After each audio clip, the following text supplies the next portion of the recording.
This morning for you on Daybreak, we take a look at how Missouri State and OTC are prepping to get students back to campus this fall.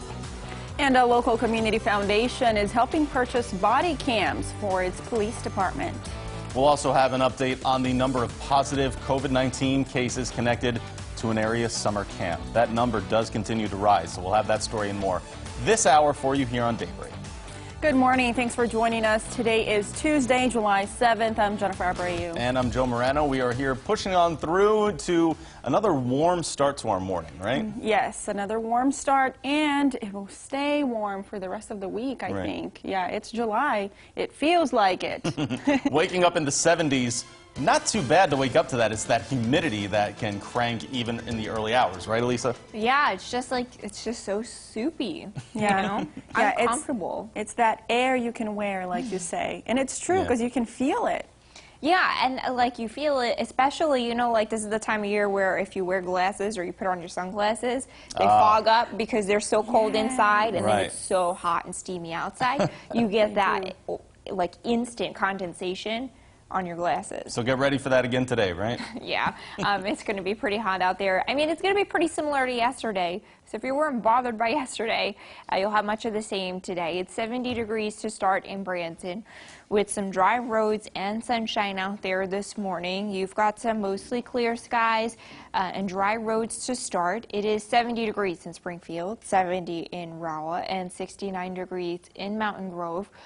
Dew points again in the upper 60s and lower 70s right behind those temperatures, which tells us that it's that pretty humid start again. So you'll have dry roads out there again today. Maybe some spotty storms. We did get some spotty storms to fire up to the south and east of Springfield, so you might find that again today. Otherwise, sunny on your patio and hot with that high around 91 degrees. So tracking small storm chances through tomorrow, with temperatures staying pretty hot. Some healthier storm chances return to the 7-day. Details on that coming up in 10 minutes. Colleges are getting plans together to reopen next month in Springfield. MSU will have in-person classes this fall on August 17th, and OTC will return to the classroom on August 24th. OTC is mandating masks or face coverings for students, employees, and visitors in common areas of campus. Those are places like classrooms, libraries, and other large public spaces. For Missouri State, masking will be required in academic areas like classrooms and labs. Recreational spaces and dorm rooms do not have a mask requirement for now, but there will be a final decision on that by August 6th. I know that Missouri State has always had our best interest in heart, and I think being able to wear masks and, you know, requiring it in classrooms is going to be the most efficient way for all of us to be able to continue being on campus while also, you know, minimizing the spread. Another note, both MSU and OTC have made changes to the academic calendars for the upcoming year. Find this story over on ozarksfirst.com for those details. The Stone County Health Department has confirmed more COVID-19 cases from Kennecook's K2 camp. The number now sits at 82 positive cases. That's 35 more than we last reported 3 days ago. We spoke with Mia Chase, a parent of 2 boys who were at the camp last week, and she says she wishes the camp would have been more transparent about what was going on, especially when her kids were some of the last ones to be picked up. He said, "Mom, why haven't you called? Why haven't you called? Why haven't you communicated with the camp when you're coming to pick me up?" And that was the very first that I heard that there was anything that had happened, that the camp was shutting down, that they were closing the term, that kids were going home. 31 patients were tested at the camp. The rest were tested at home. Most of the cases have all returned home, and most of them are from out of the area. The Stone County Health Department is staying in contact with Camp Kennecook and with Missouri health officials. We have worked with Kennecook camps to strengthen their plan, and they have done extraordinary measures to, disinfecting of the area, to have the kids wear the buffs or the mask while they are around the other campers. Unfortunately, when you get a bunch of people that are together in a close quarters like this is what happens. Holly Thompson, another parent who has children that go to Kanakuk Camp, says they really are taking every precaution, even for the counselors. Have another kiddo going to a different Kanakuk towards the end of the summer, and I'm not even slightly concerned. Now, we here at Color 10 have tried to get in contact with Kanakuk camps for a response. However, we're still awaiting for them to get back to us. A large increase of daily COVID-19 cases in 2 local counties for you this morning. The Greene County Health Department reported 35 new coronavirus patients yesterday. Officials are still investigating the cause of that spike.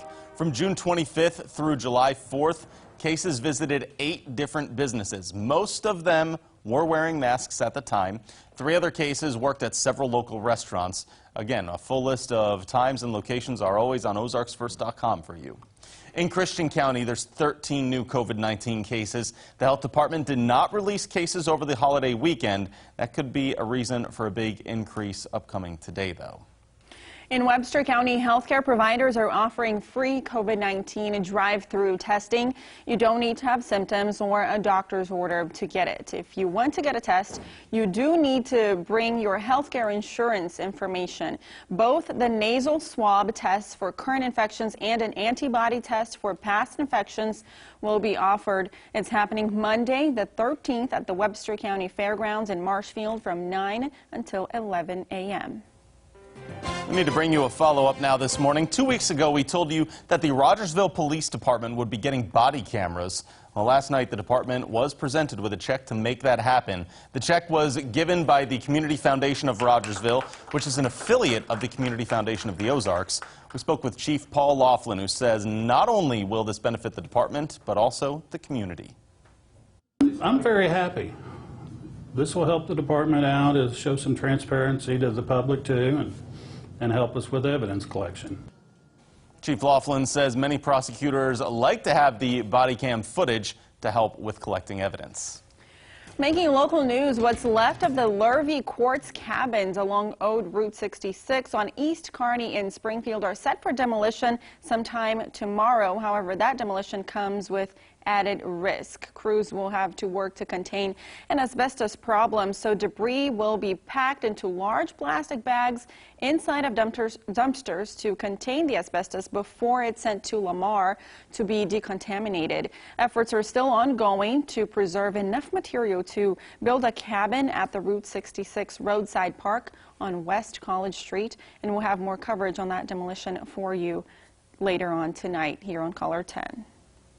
We're starting out with some dry roads in Springfield this morning. It's mostly sunny, warm, and humid. We're going to be hot at the pool again today. Sunshine and high at 91 degrees with an isolated storm possible. Details on healthier storm chances in the 7-day coming up next. From Color 10 Ozarks First, Jennifer Abreu, Joe Morano, and weather with meteorologist Alisa Raffa. This is Color 10 News Daybreak.